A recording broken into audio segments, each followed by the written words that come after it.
LG की ओर से कहा गया है, दिवाली के बाद वायु प्रदूषण से लड़ने के लिए अब सरकार की ओर से कल 6 नवंबर घोषित की गई बहुप्रचारित सम विषम और इवन योजना और कुछ नहीं बल्कि वायु प्रदूषण के कारण राजधानी में चल रहे गंभीर संकट से ध्यान हटाने के लिए लोगों और अदालतों को गुमराह करने का एक प्रयास है।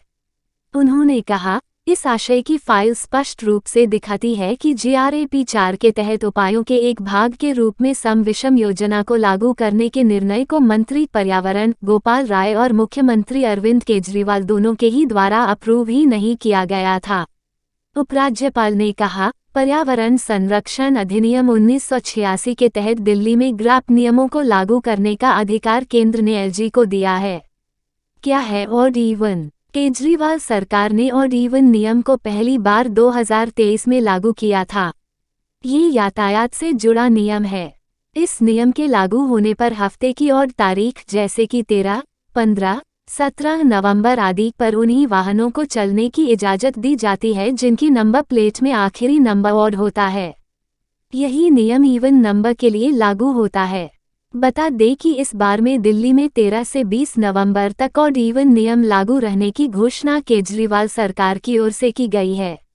अखिलेश यादव के बाद उमर अब्दुल्ला ने उठाए सवाल, INDIA को विधानसभा चुनाव में सीट शेयरिंग नहीं करनी थी तो असेंबली इलेक्शंस 2023 बीजेपी के खिलाफ एकजुट हुए विपक्षी गठबंधन इंडिया में शामिल दलों की एकजुटता को लेकर सवाल उठ रहे हैं। बिहार के मुख्यमंत्री नीतीश कुमार और समाजवादी पार्टी के चीफ अखिलेश यादव के बाद जम्मू कश्मीर के पूर्व सीएम उमर अब्दुल्ला ने भी गठबंधन पर सवाल उठाते हुए कहा कि हम एक दूसरे के खिलाफ ही लड़ रहे हैं। विपक्षी गठबंधन इंडिया में शामिल नेशनल कॉन्फ्रेंस के वाइस प्रेसिडेंट उमर अब्दुल्ला ने कहा, गठबंधन विधानसभा चुनाव में सीट शेयरिंग के लिए नहीं करना था तो पहले से साफ कर देते। मीटिंग में बार बार बात उठी कि क्या विधानसभा चुनाव में गठजोड़ होगा। इसको लेकर फैसला नहीं हुआ। इसका नतीजा है कि मध्य प्रदेश सहित अन्य राज्यों में गठबंधन इंडिया की पार्टियां एक दूसरे के खिलाफ लड़ रहे हैं। उन्होंने आगे कहा कि कांग्रेस कह रही है कि गठबंधन लोकसभा चुनाव के लिए हुआ है। ऐसा है तो कारगिल में जो हुआ उसका क्रेडिट गठबंधन इंडिया को क्यों दिया गया? मैं चाहता हूं कि 5 राज्यों के विधानसभा चुनाव के बाद खटास को दूर करें ताकि लोकसभा चुनाव में हमारा प्रदर्शन अच्छा रहे। अखिलेश यादव भी लगातार उठा रहे हैं सवाल। यूपी के पूर्व सीएम अखिलेश यादव लगातार कांग्रेस पर गठबंधन को धोखा देने का आरोप लगाते हुए कह रहे हैं कि वो नहीं चाहती है कि छोटे दल उसके सहयोगी बने।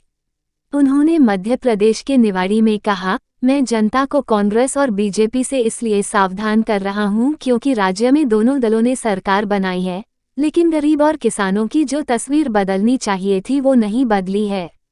आज भी गरीबी है, भूखमरी है, बेरोजगारी है। अखिलेश यादव ने आगे कहा कि जहां तक कांग्रेस का सवाल है तो कांग्रेस ने अच्छा किया कि पहले ही हमसे दूर हो गई, नहीं तो हमारे कई साथी नामांकन ही नहीं भर पाते क्योंकि उन्हें ये भरोसा था कि हम इंडिया गठबंधन साथ मिलकर लड़ रहे हैं। कांग्रेस और सपा में नाराजगी क्यों शुरू हुई? अखिलेश यादव ने हाल ही में दावा किया था कि कांग्रेस के वरिष्ठ नेता और पूर्व सीएम ने हमारे साथ मीटिंग की। इस दौरान 6 सीटों पर बात बनी, लेकिन एक भी सीट नहीं दी गई। मुझे पता होता कि लोकसभा चुनाव के लिए गठबंधन है तो मैं बैठक नहीं करता। यूपी में इसका ध्यान रखा जाएगा। नीतीश कुमार ने क्या कहा? बिहार के सीएम नीतीश कुमार ने भी हाल ही में कहा था कि कांग्रेस की विधानसभा चुनाव में अधिक दिलचस्पी है। ये चुनाव खत्म होने के बाद कांग्रेस फिर से मीटिंग बुलाएगी। नीतीश कुमार के इस बयान के बाद कांग्रेस अध्यक्ष मल्लिकार्जुन खड़गे ने उनसे फोन पर बात कर आगे की रणनीति को लेकर चर्चा की थी। बीजेपी भी कर रही है हमला। विपक्षी गठबंधन इंडिया की एकजुटता पर उठ रहे सवाल को लेकर बीजेपी लगातार तंज कस रही है। हाल ही में मध्य प्रदेश के सीएम शिवराज सिंह चौहान ने कहा था कि दिल्ली में दोस्ती चल रही है और राज्यों में कुश्ती कर रहे हैं। ऐसे में इनका नाटक ज्यादा दिन तक नहीं चलेगा। बता दें कि मध्य प्रदेश, राजस्थान, छत्तीसगढ़, तेलंगाना और मिजोरम विधानसभा चुनाव का रिजल्ट 3 दिसंबर को आएगा। मध्य प्रदेश में इंडिया गठबंधन में शामिल आम आदमी पार्टी, समाजवादी पार्टी और जेडीयू ने कई सीटों पर अपने उम्मीदवार उतारे हैं। पाकिस्तान न्यूज़। पाकिस्तान को खत्म करने की तैयारी में उसी के पाले हुए आतंकी एयरबेस अटैक। भारी हथियारों से लैस 9 आतंकवादियों ने शनिवार को सुबह पंजाब प्रांत में पाकिस्तानी वायुसेना के एक प्रशिक्षण अड्डे पर हमला कर दिया, लेकिन सभी आतंकवादियों को मार गिराया गया। सेना ने ये जानकारी दी। 3 दिन में चौथा आतंकी हमला कब शुरू होगा? ऑपरेशन बदला। 2023 का साल पाकिस्तानी सैनिकों के लिए काल बन गया है, और ये खुलासा हुआ है Pakistan centre for research and security की स्टडी में, जिसके मुताबिक 2023 के पहले महीने में 9 महीने में पाकिस्तान के 386 सैनिक आतंकी हमले में अपनी जान गंवा चुके हैं। और अब बीते कुछ दिनों में आतंकी हमलों की रफ्तार इस कदर बढ़ी है कि पाकिस्तानी फौज को अपनी जान की फिक्र सताने लगी है कि पता नहीं कब हमला हो जाए और जान बचाना मुश्किल हो जाए। पीएम मोदी का बड़ा हमला। कांग्रेस को पता चला कि एक दलित सूचना आयुक्त बनने वाला है तो शपथ ग्रहण का बहिष्कार कर दिया। PM Modi speech. प्रधानमंत्री नरेंद्र मोदी ने कांग्रेस पर मंगलवार 7 नवंबर को हमला करते हुए कहा कि इन्होंने अनुसूचित जाति एससी, अनुसूचित जनजाति एसटी और अन्य पिछड़ा वर्ग ओबीसी के लिए काम नहीं किया। कांग्रेस ने सिर्फ अपने लोगों को आगे बढ़ाया। पीएम मोदी ने मध्य प्रदेश के सीधी में कहा, कांग्रेस ने उन्हीं को आगे बढ़ाया जो कि दिल्ली दरबार में हाजिरी लगाते थे। एससी, एसटी और ओबीसी के प्रभावशाली नेतृत्व को कभी नहीं उभरने दिया। इसी दरबारी मानसिकता के कारण सुबह और शाम मोदी को गाली देते हैं। मोदी को गाली देते देते ओबीसी समाज को गाली देने लगे हैं। दरअसल कांग्रेस नेता राहुल गांधी सहित अन्य विपक्षी दल जातिगत जनगणना की मांग करते हुए कह रहे हैं कि मोदी सरकार ने ओबीसी वर्ग के लिए कुछ नहीं किया है। ओबीसी और जाति जनगणना का मामला विधानसभा चुनाव में मुद्दा बनकर उभरा है। ऐसा इसलिए क्योंकि कांग्रेस ने कहा कि वो चुनाव जीतने पर बिहार में हुए जातिगत सर्वे की तरह राज्य में आगे बढ़ेगी। पीएम मोदी ने कहा, कांग्रेस निमंत्रण मिलने के बावजूद देश के पहले दलित मुख्य सूचना आयुक्त सीआईसी के शपथ ग्रहण में शामिल नहीं हुई। उन्होंने कहा कि कांग्रेस ने हीरालाल समारिया को पहला दलित मुख्य सूचना आयुक्त बनाने को लेकर बुलाई गई बैठक का बहिष्कार किया, जबकि कांग्रेस को समय से निमंत्रण दिया गया था। पीएम मोदी ने आरोप लगाते हुए कहा कि कांग्रेस का इतिहास जगह जगह पर झूठ बोलने का रहा है। उन्होंने कहा, कांग्रेस ने हमेशा गरीबों, महिलाओं, युवाओं से झूठ बोला और किसानों से भी कर्जमाफी का झूठा वादा किया। उन्होंने दावा किया कि वही बीजेपी सरकार जो कहती है वो हम डंके की चोट पर पूरा करके दिखाते हैं। हाल ही में हुई कांग्रेस वर्किंग कमेटी की बैठक के बाद राहुल गांधी ने कहा था, हमारे 4 में 3 सीएम ओबीसी समाज से आते हैं।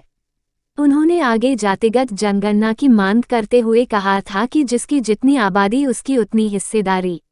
इसको लेकर पीएम मोदी लगातार कांग्रेस पर हमला करते हुए कह रहे हैं कि कुछ लोग समाज को बांटने का प्रयास कर रहे हैं। बता दें कि 17 नवंबर को मध्य प्रदेश में विधानसभा चुनाव होना है। इसका परिणाम 3 दिसंबर को आएगा। राज्य में इस समय शिवराज सिंह चौहान के नेतृत्व में बीजेपी की सरकार है। केदारनाथ पहुंचे राहुल गांधी, दिखा अलग अंदाज, लोगों ने लगाए जय श्री राम और पीएम मोदी के नारे।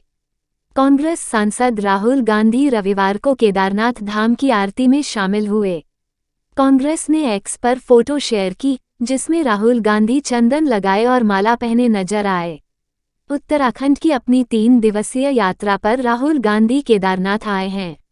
उत्तराखंड कांग्रेस ने एक्स पर पोस्ट कर कहा कि ये उनका निजी आध्यात्मिक यात्रा है। साथ ही पार्टी के कार्यकर्ताओं से उनकी निजी यात्रा का सम्मान करने का आग्रह किया है। कांग्रेस ने जय बाबा केदारनाथ कैप्शन के साथ सांसद राहुल गांधी का वीडियो भी शेयर किया। इस दौरान केदारनाथ धाम में पूजा करते हुए राहुल गांधी की कई शानदार फोटो सामने आई हैं। राहुल गांधी ने वीआईपी हेलीपैड का इस्तेमाल नहीं किया और आम यात्रियों वाले हेलीपैड पर उतरे। वहां से लगभग आधा किलोमीटर पैदल चलकर मंदिर पहुंचे। उन्होंने मंदिर के बाहर से ही दर्शन कर मंदिर की परिक्रमा की। उसके बाद वे होटल चले गए। बताया जा रहा है कि राहुल गांधी सोमवार 6 नवंबर को भी केदारनाथ धाम में ही रहेंगे और मंगलवार 7 नवंबर को वापस जाएंगे। केदारनाथ हेलीपैड पहुंचते ही तीर्थ पुरोहित समाज ने राहुल गांधी का स्वागत किया। दोपहर 1 बजे हेलीपैड पहुंचने के बाद वे सीधा मंदिर के लिए निकल पड़े। इस दौरान कुछ उत्साही भक्तों ने जय श्री राम और पीएम मोदी के नारे लगाए। असेंबली इलेक्शंस 2023, कांग्रेस 5 राज्यों में सत्ता संभालेगी, विधानसभा चुनाव को लेकर बोले प्रियंक खरगे।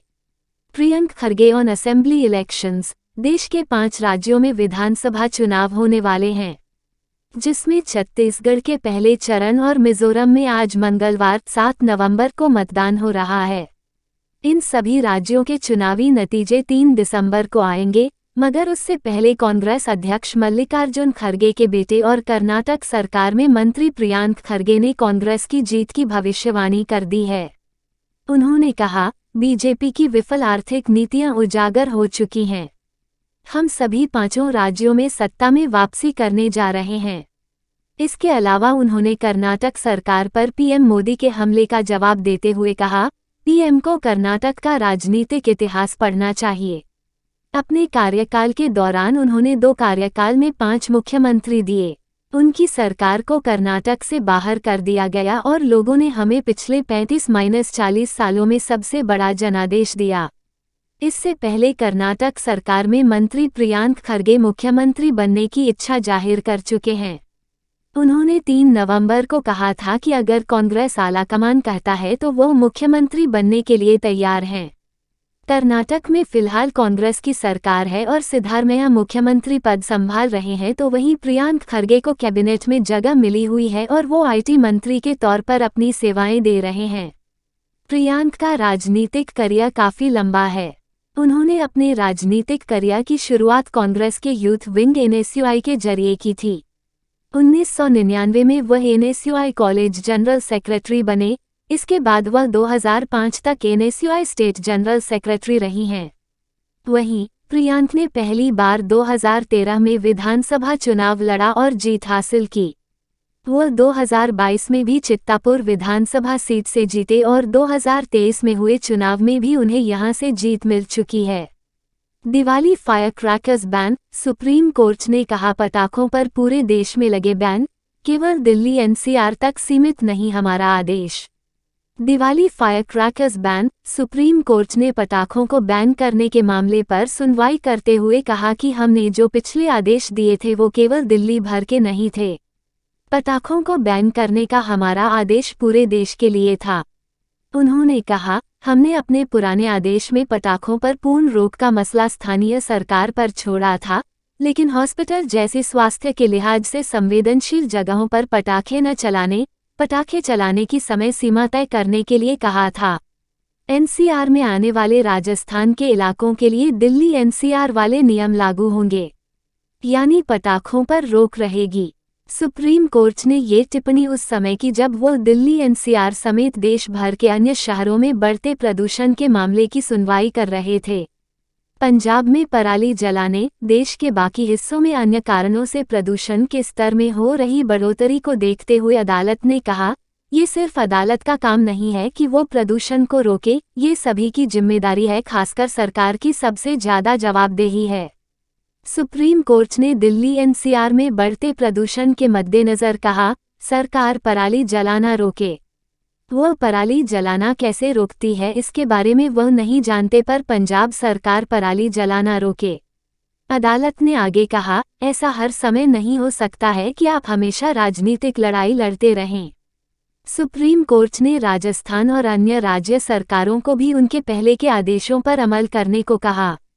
कोर्ट ने कहा, हमारा आदेश सिर्फ एक राज्य या दिल्ली एनसीआर तक सीमित नहीं है, ये पूरे देश पर लागू है। जिन राज्यों में भी प्रदूषण है वहां की राज्य सरकारें इसका समाधान स्थानीय स्तर पर करने के लिए कदम उठाएं।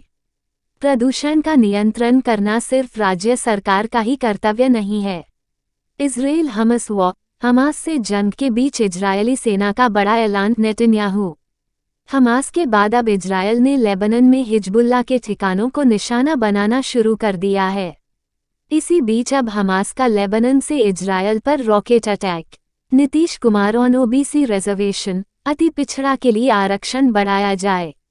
बिहार सरकार ने मंगलवार 7 नवंबर को विधानसभा के शीतकालीन सत्र बिहार विधानसभा विंटर सेशन में जातीय गणना कास्ट सर्वे से जुड़ी रिपोर्ट पेश की। मुख्यमंत्री नीतीश कुमार ने सदन में आरक्षण बढ़ाने के मुद्दे पर बड़ा प्रस्ताव रखा है।